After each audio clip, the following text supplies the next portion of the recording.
नमस्कार विद्यार्थी मित्रांनो, लॉजिकल वेन डायग्रामवरती प्रश्न आहे बघा. तर पहिला प्रश्न जो आहे बघा, खालीलपैकी सर्व आकृत्यांमध्ये दिसणारा पर्याय शोधा.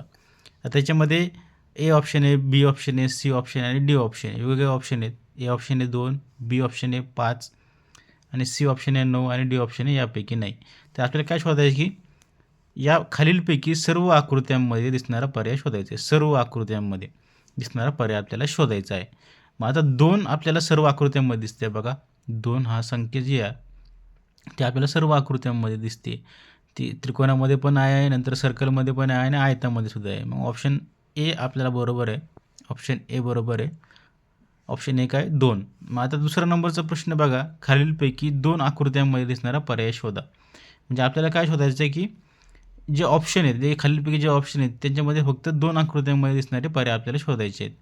तर 2 आणि 1 पहिला पर्याय जो आहे 2 आणि 1 आपण आताच पाहिलं आहे की 2 ही जी संख्या आहे ती 3 आकृत्यांमध्ये आपल्याला फक्त 2 आकृत्यांमध्ये दिसणाऱ्या संख्या शोधायची आहे. मग ए ऑप्शन ऑलरेडी एलिमिनेट होऊन जातो.